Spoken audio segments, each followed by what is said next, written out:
Hey YouTube! Today I'm going to be talking about Sun in the 10th house and what that means if your Sun falls into your 10th house. Now the 10th house is traditionally ruled by Capricorn. It's the house also that represents our career, how we're seen in the public eye, and how we want to be seen in the public eye. And then our Sun is our identity. It's our ego. It's the outer layer of the onion in a sense. It's what people perceive of us. It's the vibe and the energy that we give off. But it's also a huge thing of what we identify as and who we identify as. And whatever house the Sun is in is where you identify yourself, in what area of life you identify most with. So when your Sun falls into the 10th house of career, of the public eye, of status, of social status, you're going to find someone that identifies a lot with the perception that others have of them. Or not necessarily identifies with, but they have this need and this constant worry about how they are perceived in the public eye. Other people's opinion really matters. They don't want to be seen as someone that is rude or unpolite to be around, because their identity is tied in with how others view them, and they want to be seen as someone that's usually Saturnian qualities, someone that is the boss, someone that's a leader. Doesn't necessarily have to be like an abusive or controlling or domineering leader. It's just someone they like a certain amount of respect, and they actually want to be respected in the public eye. Another thing here is that this Saturn in the 10th house is going to cause a lot of issues, because Saturn is a planet of restriction. It's the father planet. It's the planet that's always critiquing us and stuff like that. So when your Sun falls into the 10th house, you're going to find someone that's very actually critical of themselves.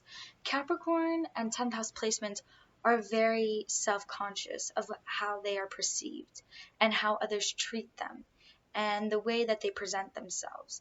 Now, these people can want to be presented as someone that's respectful, and they have a very traditional outfit on. They may be very traditional in their ways and how they talk and how they communicate, or they can be someone that's more of a rule breaker and will break the rules and will express their individuality so that they can stand out in the crowd. It's all about a status thing and where they want to fall on that status ladder. And no matter what job or career that they pursue, they're going to want to be at the top. And the Sun here, because the Sun lightens up this house a little bit, people are going to see them as someone that's responsible and mature and that can actually handle a leadership position. So you'll find that they can actually climb the social status and climb the career status ladder pretty high. Even if they don't, a main reason why they wouldn't be climb at the top of the success ladder in the job is because other people can see that they would be better at the job, or that they actually are a better manager, a better leader, and those people would get jealous and stuff and not let you shine. Because the Sun here will allow people around you to see that you are actually very gifted in the abilities that you have, and that you can actually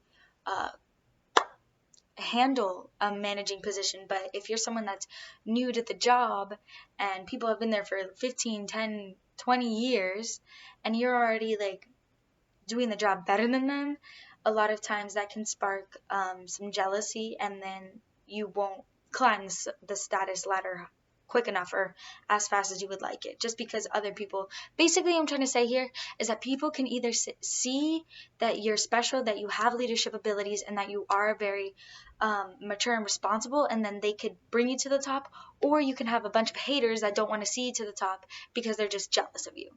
In conclusion, anyways, moving on. Whatever career or however they present themselves, they're going to need a lot of recognition. They have really great ideas and very good business qualities to them, but it's very important to make sure you're not picking sketchy business partners. Really make sure you know who you're partnering with. A lot of celebrities have this placement. It's just someone that gains recognition very easily, and their egos, Saturn here, is going to make them very self-conscious, like I said before, of how they're perceived, and a lot of times they can tie their self-worth to their status in life.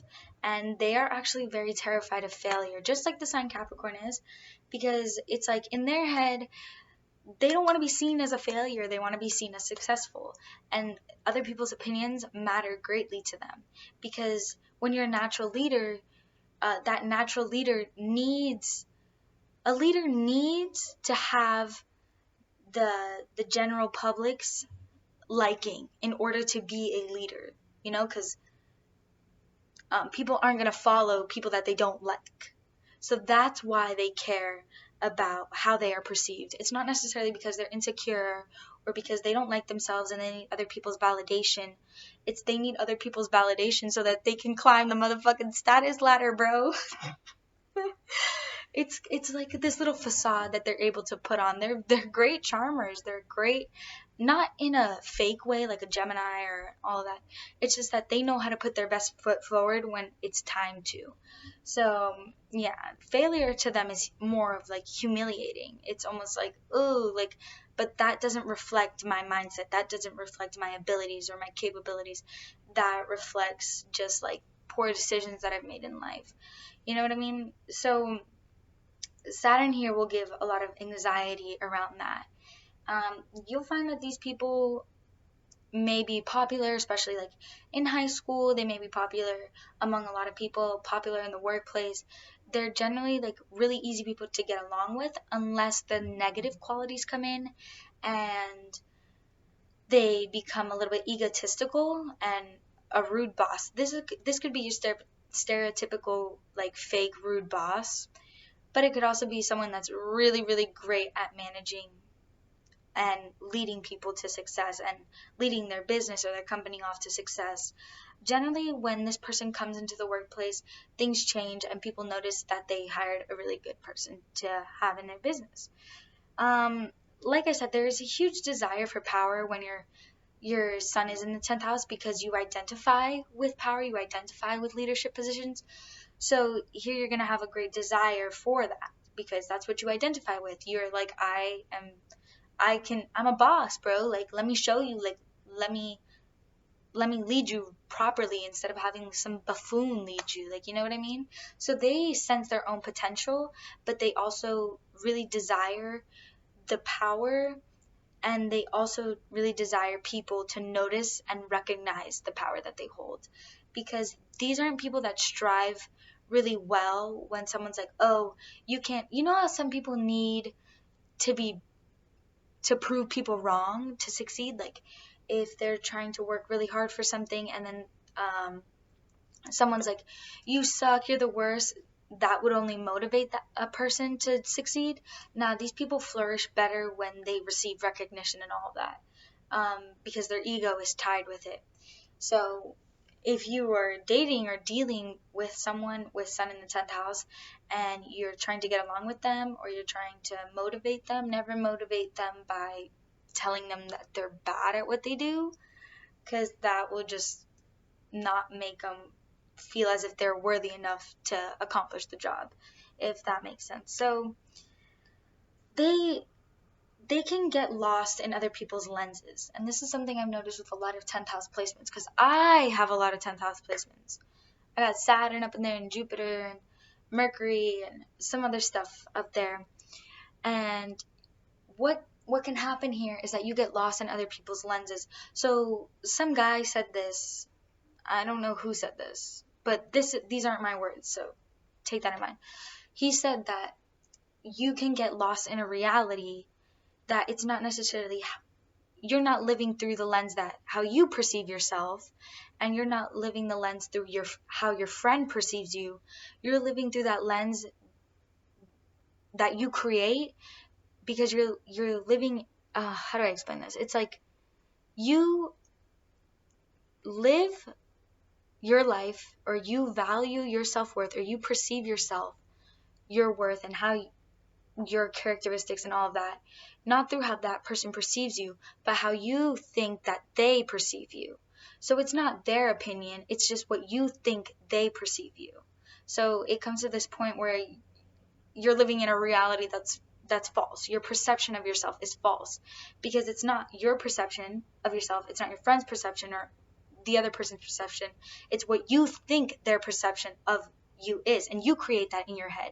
So that can be a huge problem, because you may have a false sense of self, a false sense of how others see you, because it's like you're trying to understand how they see you without actually knowing how they perceive you.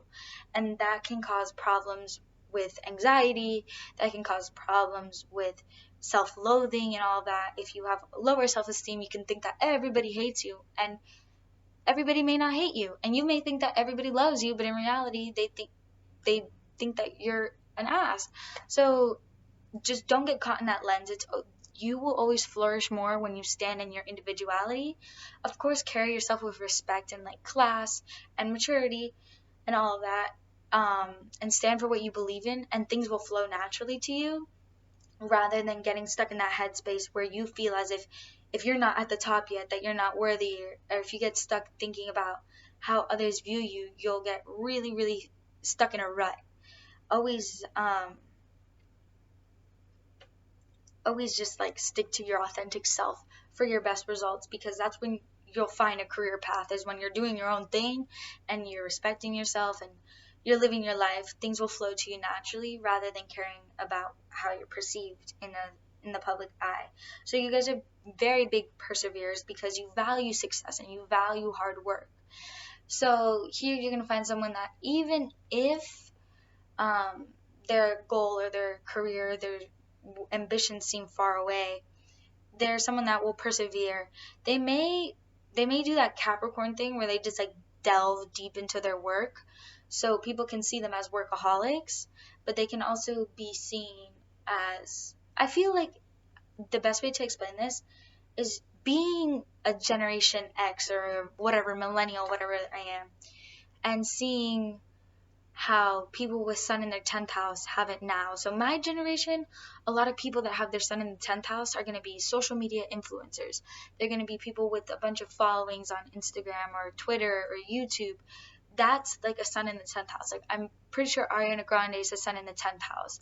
So there's that side of sun in the 10th house where they're seen as creative and individuals, and they're funny and they're just pleasant people to look at or to admire. But then you have the workaholics, which are more of the older generations, because my generation, we don't know what hard work is. Let's just be straight up here. So nowadays, you're going to see that the public eye for them has to do with more of a social status, whereas the older generations are going to be perceived more as the workaholics.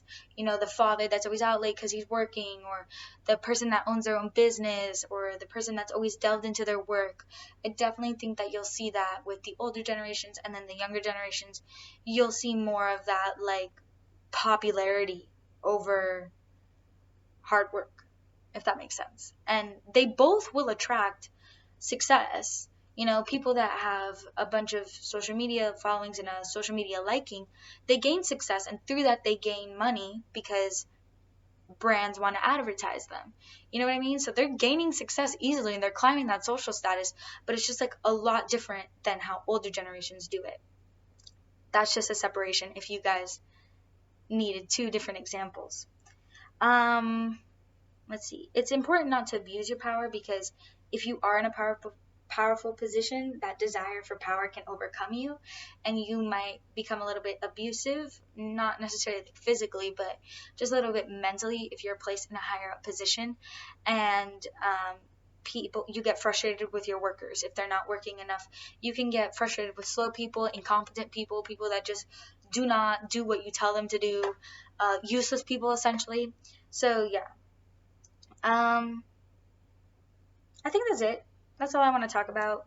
So always work hard. You'll always feel a lot better about yourself when you stick to your power and you stick to what you know, and what you know can bring you success, rather than trying to fit a mold or anything like that. It's just not going to work. You're going to find yourself like life is going to be harder for you when you care more about other people's opinions and how fast you're moving up the ladder and all that. Anyways, hope you guys enjoyed. Let me know guys what you guys think, and I'll see you guys later.